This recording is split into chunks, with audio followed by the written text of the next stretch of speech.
Esto es lo que todos creían saber en 2017. Un equipo de la Universidad de Tubinga y del Instituto Max Planck de Jena había recuperado con éxito genomas mitocondriales de 90 individuos momificados en un yacimiento llamado Abusir el Melek, en el Egipto Medio. También extrajeron datos nucleares parciales de 3 de esos individuos. Los titulares anunciaban que los científicos finalmente habían descifrado el código. Sabemos quiénes eran los antiguos egipcios, decían los artículos. El genoma habló, la respuesta estaba aquí. Si alguna vez te has preguntado de dónde vienes, no la historia familiar, sino la verdadera respuesta biológica, suscríbete. Porque lo que este campo ha descubierto en los últimos 12 meses va más allá de lo que la mayoría de la gente está dispuesta a afrontar. Pero esto es algo que casi nadie comprobó. Esos 90 individuos provenían de un solo yacimiento, en el Egipto Medio. El más joven nació cuando la Gran Pirámide de Giza ya tenía 1200 años. Quienes construyeron esa pirámide, los arquitectos de la primera dinastía, los ingenieros de los primeros sistemas jeroglíficos, los fundadores de la civilización que heredaron todas las dinastías posteriores, eran genéticamente invisibles. Cada titular sobre el ADN del antiguo Egipto se basaba en un conjunto de datos que no podía relacionarse con la civilización que pretendía describir. En 1902, un equipo de excavación británico, en una ladera caliza a 265 kilómetros al sur de El Cairo, abrió una vasija de cerámica y encontró un esqueleto en su interior. Lo catalogaron, lo enviaron a Liverpool y lo exhibieron en un museo. Durante 123 años, nadie analizó su ADN. Nadie lo consideró necesario. Lo que tenían, sin saberlo, era el único tipo de entierro que, por casualidad, había logrado sobrevivir al clima de Egipto. Sin productos químicos para la momificación, sin ciclos de humedad, solo arcilla sellada, piedra tallada y una conservación perfecta. La variable que faltaba había permanecido guardada en un cajón en Inglaterra desde antes del vuelo de los hermanos Wright. Museo Mundial de Liverpool, 2022. Adeline Maurice Jacobs, investigadora visitante de la Universidad John Moores de Liverpool, se encuentra frente a una caja de almacenamiento. Dentro, un esqueleto parcial donado a un comité de excavación británico por el Servicio de Antigüedades Egipcias en 1902, durante la administración británica de Egipto. El hombre dentro de la caja lleva muerto aproximadamente 4.700 años. Nunca fue momificado. Y, como se supo después, ese fue el accidente que lo salvó. Maurice Jacobs, trabajando junto al bioarqueólogo Joel Irish y el jefe del laboratorio de genómica antigua Pontus Skoglund en el Instituto Francis Crick de Londres, extrajo ADN de la raíz de uno de los dientes del hombre.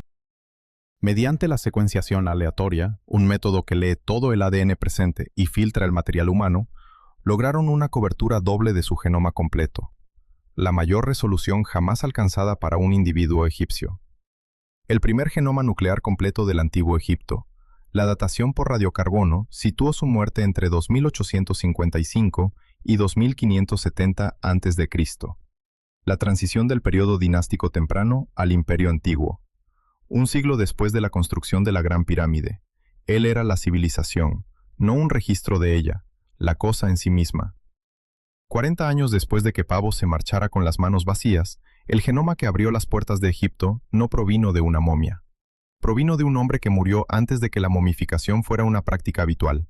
Fue introducido en una vasija de cerámica, dentro de una ladera de piedra caliza, y el microclima estable y fresco de la roca logró lo que 4 décadas de tecnología de laboratorio no pudieron. El análisis isotópico de sus dientes confirmó que nació y se crió en el Valle del Nilo. Sin embargo, su ascendencia no había sido local durante generaciones.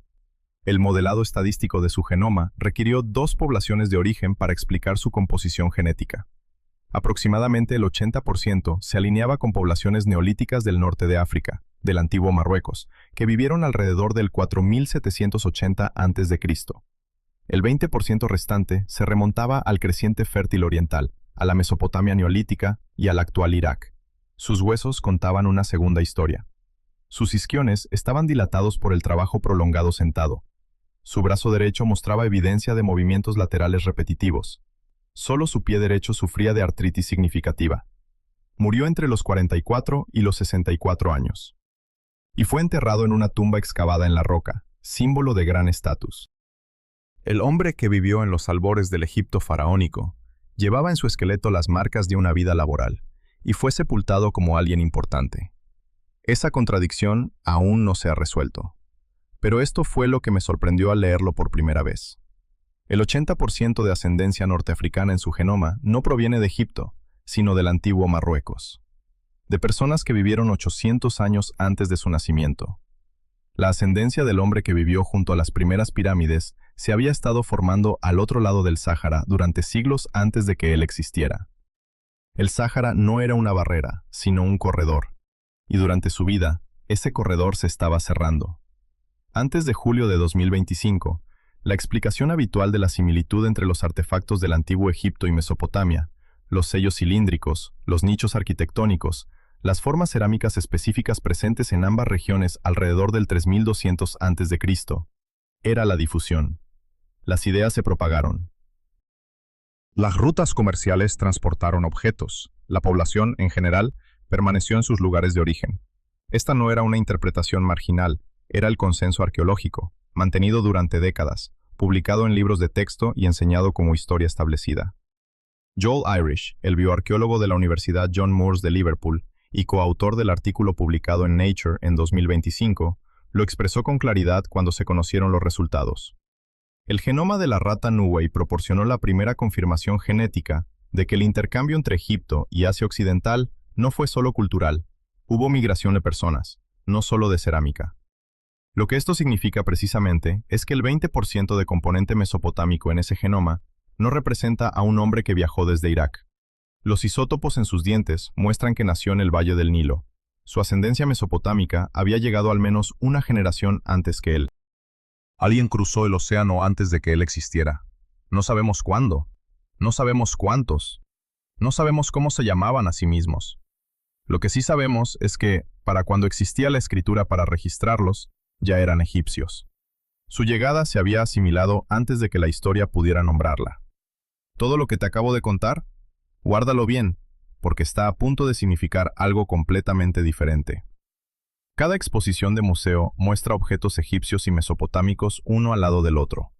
Cada libro de texto separa a estas civilizaciones como entidades distintas que se influyeron mutuamente. Técnicamente correcto, pero funcionalmente incompleto. El intercambio dejó ADN. El ADN estaba en una vasija en Liverpool, pero aquí es donde la ciencia exige honestidad. Barry Kemp, el egiptólogo de Cambridge que ha dedicado décadas al estudio de la historia demográfica del Antiguo Egipto, ha señalado que los estudios de ADN solo pueden arrojar conclusiones firmes si las muestras representan un amplio rango geográfico y cronológico. El genoma de Nuwayrat pertenece a una sola persona.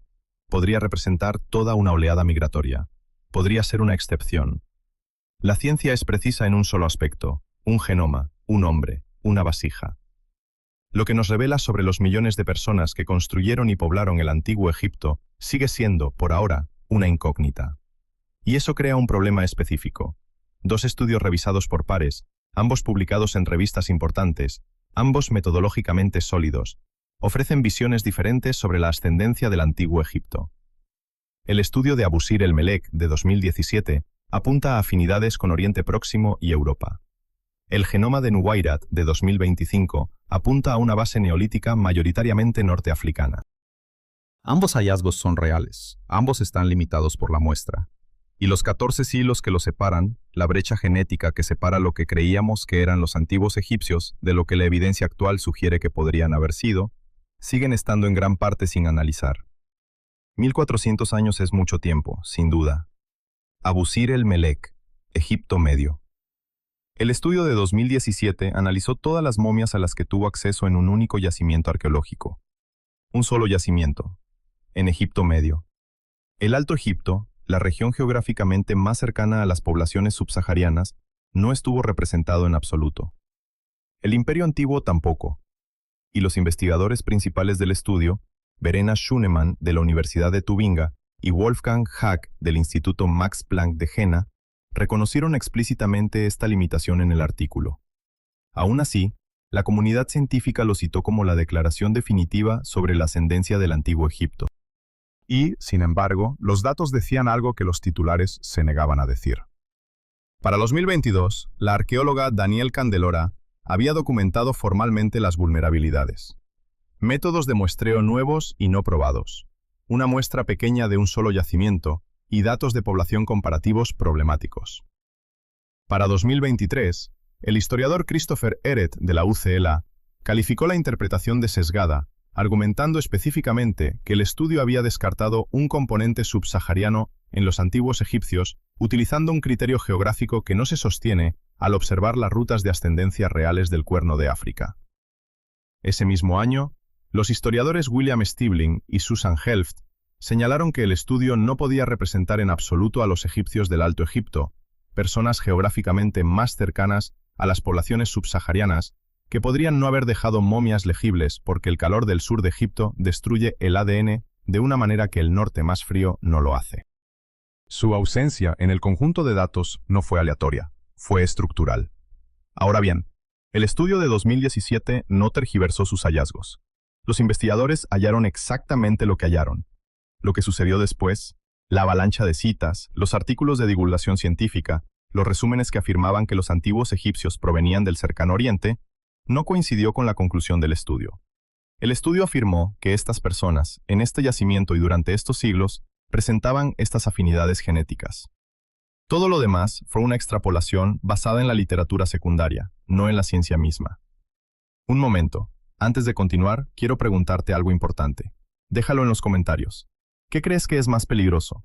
¿Un estudio con datos erróneos o un campo de investigación con datos correctos, pero que los interpreta de forma que va más allá de lo que los datos permiten?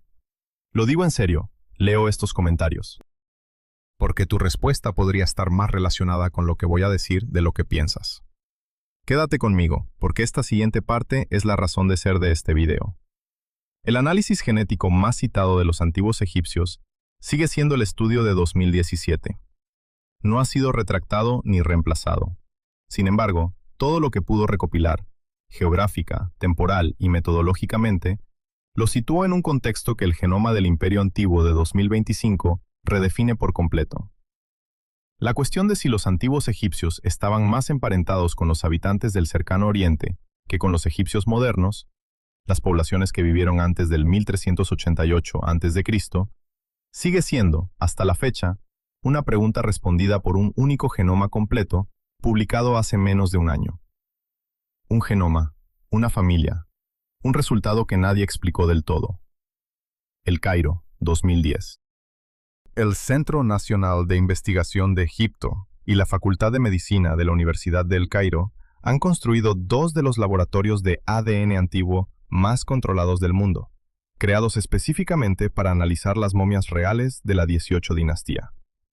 El Dr. Yehia Gad, director de la investigación del Centro Nacional de Investigación, aplica un protocolo de contaminación tan riguroso que cada momia femenina se somete a pruebas de ADN del cromosoma Y para detectar cualquier rastro de contaminación por parte de personal masculino del laboratorio. Todas las momias femeninas dan negativo. La ciencia es impecable. En 2020, Gad y su coautor Zahi Hawass publicaron los resultados en Human Molecular Genetics. El haplogrupo del cromosoma Y de la familia de Tutankamón, Amenhotep III, Akenatón y el propio Tutankamón, es R1b. El haplogrupo materno, que se remonta a la bisabuela de Tutankamón, Tuya, a través de su madre aún no identificada, es K. Ambos se confirmaron en condiciones controladas. Sin embargo, ambos quedaron oficialmente sin resolver a nivel de subclado. La rama específica de R1b no se publicó con la resolución completa necesaria para ubicarla con precisión en un árbol de haplogrupos. Lo que descubrieron a continuación cambió la forma en que esta historia se contaría durante años. Esto es lo que el estudio no explicó, porque no podía. El haplogrupo R1b aparece en menos del 1% de los egipcios modernos.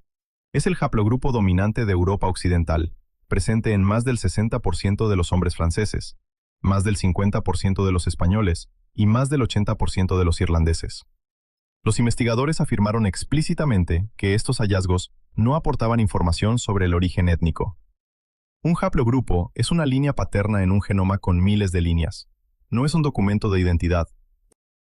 Sin embargo, la determinación del subclado, los datos que indicarían a qué rama del R1b pertenece, no ha aparecido en ningún artículo revisado por pares con la resolución suficiente para ser concluyente. Esto no es supresión. Esta es la realidad de trabajar con material antiguo degradado. Obtener precisión en la subcategoría del ADN de momias reales antiguas requiere niveles de cobertura que este tipo de material a menudo no puede proporcionar. La asignación del haplogrupo es sólida. La subcategoría es realmente desconocida. El problema surgió fuera del laboratorio. Una empresa suiza de genealogía emitió un comunicado de prensa basado en una captura de pantalla borrosa de un documental de televisión. La resolución de la captura de pantalla, no los datos de secuenciación, y afirmó que demostraba la subcategoría del haplogrupo de Tutankamón. La afirmación se extendió globalmente. Fue utilizada como evidencia racial por comunidades extremistas en línea. Científicos egipcios la refutaron. La refutación no tuvo tanta repercusión como la afirmación original. La rama específica del linaje R1b, que portaba la familia que construyó Karnak, que impulsó el experimento de Akenatón con la religión estatal monoteísta y que encargó las cartas de Amarna, oficialmente no es concluyente. No está suprimida, simplemente no es concluyente. Y lo que justifica una conclusión no concluyente es casi siempre ideología, no evidencia. El haplogrupo R1b está presente en menos del 1% de los egipcios modernos. Sin embargo, el proyecto Genoma de Egipto, que secuenció el genoma de 1024 egipcios vivos el mes pasado, identificó un componente genético distintivo del 18,5% que no se encuentra en ninguna otra base de datos poblacional del mundo. Si el R1b en la familia real representa un linaje antiguo prácticamente ausente en la población actual, y esta población posee 17 millones de variantes genéticas invisibles para la ciencia global, la pregunta no es qué variantes genéticas portaban los antiguos miembros de la realeza, sino qué más contiene ese genoma que la infraestructura científica mundial nunca ha analizado adecuadamente. El Cairo, 6 de abril de 2026. El Dr. Khaled Amer, del Centro Egipcio de Investigación y Medicina Regenerativa, y el Dr. Ahmed Mostafa, de la Universidad Americana de El Cairo, anuncian la publicación del proyecto Genoma de Egipto, el primer estudio a gran escala de secuenciación del genoma completo de los egipcios modernos. 1024 individuos, 21 de las 27 gobernaciones de Egipto, Alto Egipto, Bajo Egipto, el Delta, la región del Canal de Suez. Por primera vez, la diversidad genética de una población viva de 100 millones de personas se registra sistemáticamente. El estudio identificó 51.003.000 variantes genéticas entre los participantes. De estas, 17 millones no figuraban en DBSNP, la base de datos global de variantes genéticas mantenida por el Centro Nacional de Información Biotecnológica de Estados Unidos. Un tercio de la variación documentada del genoma egipcio simplemente no existe en las bases de datos de referencia que los médicos de todo el mundo utilizan para interpretar el riesgo genético, predecir enfermedades o ajustar la respuesta a los fármacos. Los egipcios modernos han mantenido un tercio de su diversidad genética en un silencio biológico que la ciencia global jamás ha detectado. Esto no es solo historia antigua, esto está en tu ADN ahora mismo. Si tu ascendencia se cruza con el norte de África, el Levante, o cualquier parte de los corredores migratorios que atraviesan Egipto, es posible que parte de tu genoma contenga variantes genéticas para las que no existe ninguna base de datos en el mundo. No se trata de variantes raras ni de datos dañados, simplemente no están documentadas.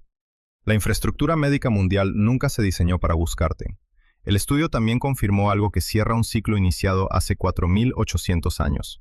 Un componente genético distintivo del 18,5% en los egipcios modernos, probablemente la señal de continuidad que conecta al hombre del imperio antiguo de Nuweirat, envuelto en su vasija de cerámica, con los 100 millones de personas que viven hoy sobre esas tumbas. El puente genético a través de casi 5 milenios existe, es específico, ha sido documentado. Lo antiguo y lo vivo están conectados, no como una metáfora, sino en pares de bases. Las comparaciones de frecuencia alélica en 6,5 millones de variantes compartidas mostraron la concordancia genética más fuerte entre los egipcios y las poblaciones de Oriente Medio. Una correlación tan alta que confirmó que la identidad construida en el Valle del Nilo a lo largo de milenios ha sido lo suficientemente continua como para sobrevivir a cada conquista, cada dinastía, cada imperio que cruzó el Sinaí. La respuesta había llegado. Y entonces, el banner naranja en la parte superior del documento. la franja de preimpresión de bioRxiv. El artículo EGP1K, a la fecha de este episodio, aún no ha completado la revisión por pares.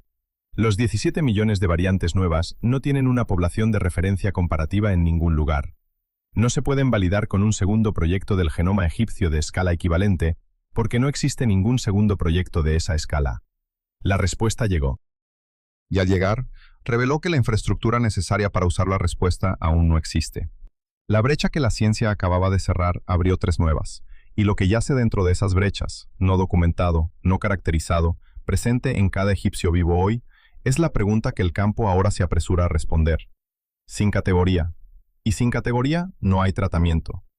Un médico en El Cairo abre un informe de riesgo genético para un paciente de 34 años, asintomático y sin antecedentes familiares de enfermedad cardiovascular. El informe, generado por un algoritmo de puntuación de riesgo poligénico basado en datos del genoma europeo, clasifica al paciente como de alto riesgo de sufrir un accidente cerebrovascular. El algoritmo funciona correctamente, calculó exactamente lo que debía calcular. El problema radica en que carece de una referencia del genoma típico egipcio. Está comparando a este paciente con la población equivocada.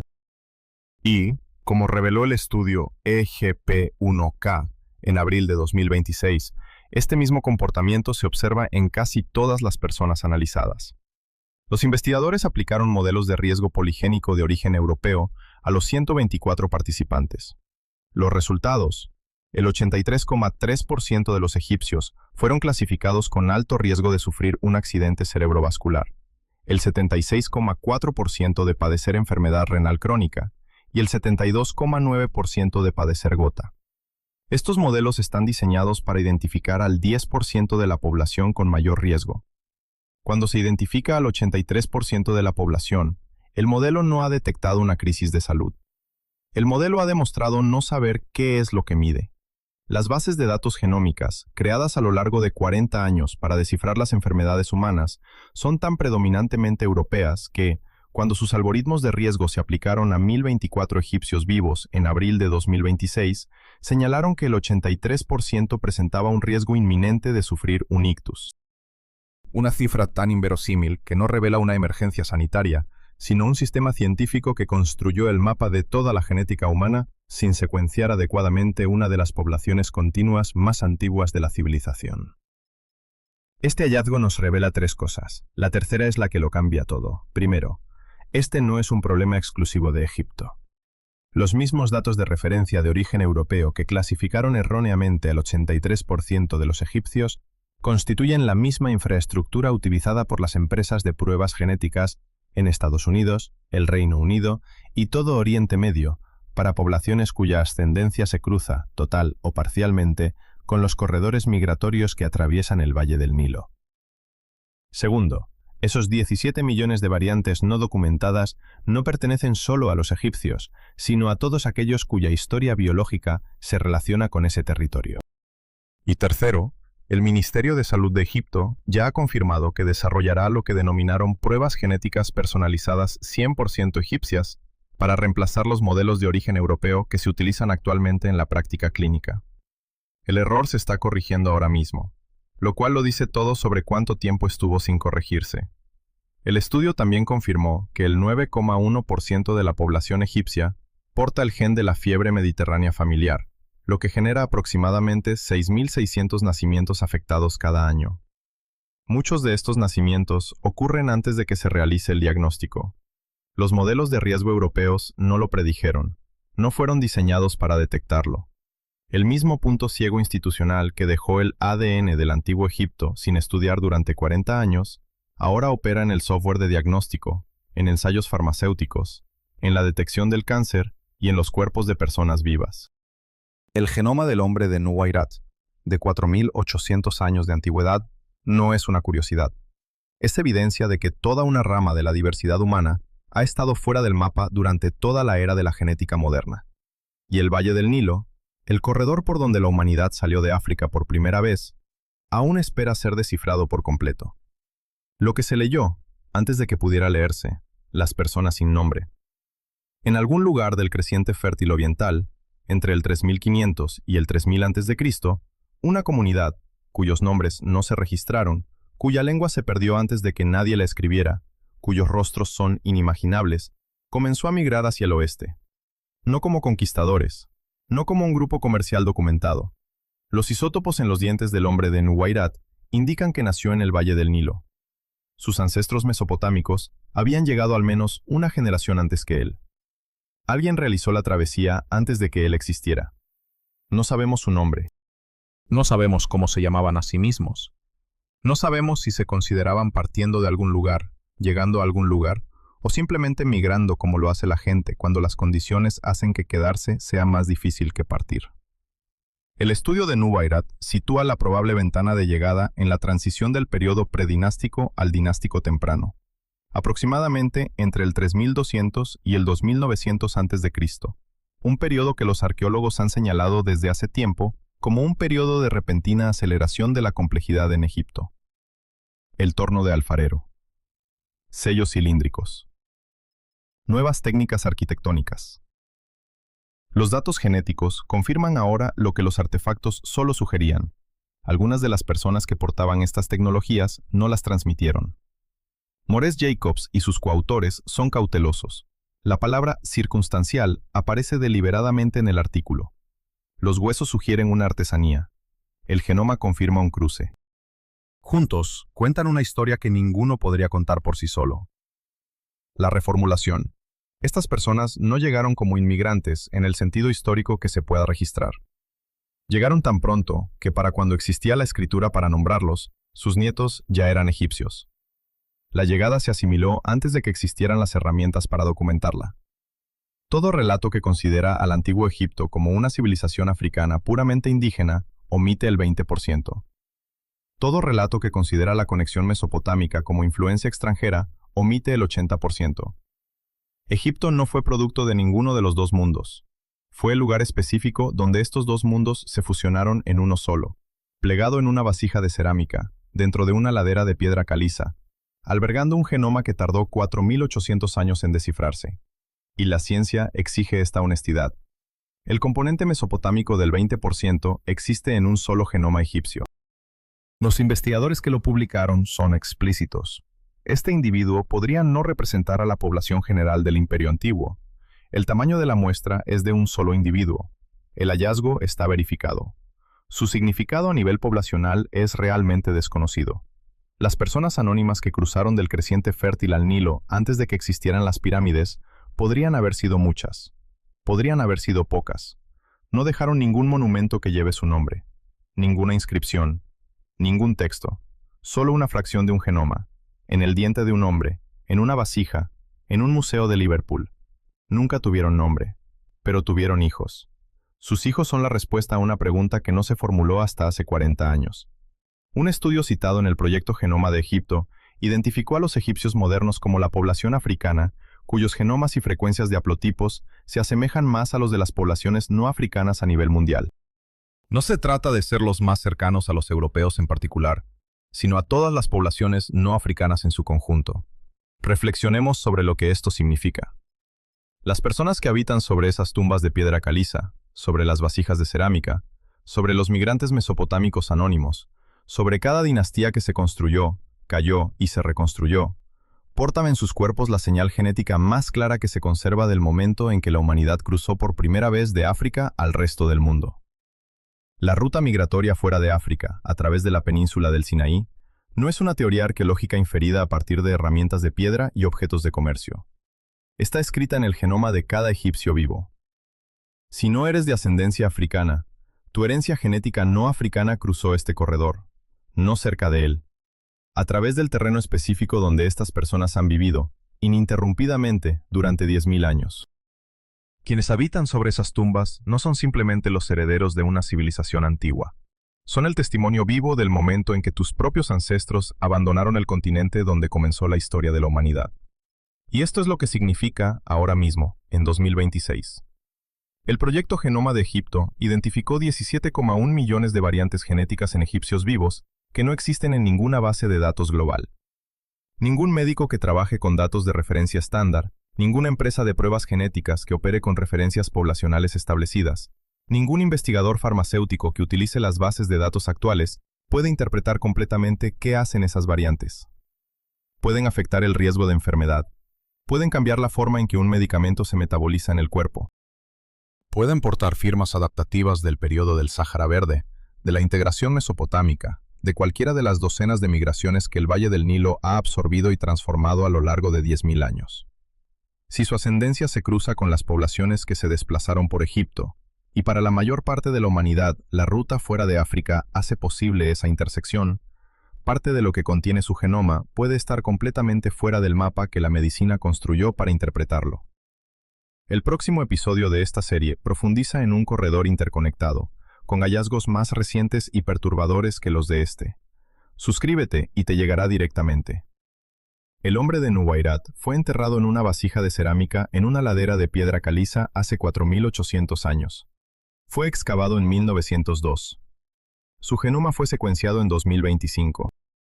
Las bases de datos necesarias para interpretar completamente lo que su genoma revela sobre los 100 millones de personas que viven sobre su tumba aún no existen.